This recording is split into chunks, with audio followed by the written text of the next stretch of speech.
మకర రాశి వారికి 6 గ్రహాలు దివ్యంగా యోగిస్తున్నాయి. దశమంలో చంద్రుడు, ద్వితీయంలో బుధుడు, చతుర్థ శుక్రుడు, తృతీయ రవి, కుజ, శనులు. అద్భుతమైన శుభకాలం కొనసాగుతుంది. మొదలుపెట్టిన పనులు విజయాన్ని ఇస్తాయి. ప్రతి పనిలో మేలు జరుగుతుంది. ఉద్యోగంలో కలిసి వస్తుంది. ఉద్యోగంలో ఉన్నత స్థితి గోచరిస్తోంది. తోటివారి నుండి మేలు జరుగుతుంది. సహాయ సహకారాలు అందుతాయి. అధికార లాభం ఉంటుంది. ఉన్నత స్థితి గోచరిస్తోంది. అందుకు అవసరమైనటువంటి సాంకేతికంగా అభివృద్ధిని సొంతం చేసుకోండి.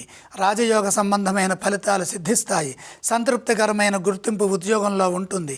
శ్రమకు తగిన ప్రతిఫలం లభిస్తుంది. సాహసోపేతమైన ధర్మబద్ధమైన నిర్ణయాలు సమాజానికి ఎంతగానో మేలు చేస్తాయి. నిరంతర సాధన లక్ష్యాన్ని సిద్ధింపజేస్తుంది. ఇదే విధంగా వ్యాపారంలో కూడా కలిసి వస్తుంది. విశేషమైన ధనలాభాలు వ్యాపారంలో కలుగుతాయి. వ్యాపారంలో ప్రోత్సాహం పెరుగుతుంది. గుర్తింపు ఉంటుంది. అనుభవం కలిసి వస్తుంది. పలు మార్గాల అభివృద్ధిని సాధిస్తారు. అనేక రకాలుగా గుర్తింపుని పొందుతారు. దగ్గర వారి నుండి ప్రోత్సాహం కలుగుతుంది. భూ, గృహ, వాహన, స్వర్ణాభరణాది యోగాలలో కలిసి వస్తుంది. శత్రువులు మిత్రులుగా మారుతారు. ఎదురు చూస్తున్న పనుల్లో పురోగతి ఉంటుంది.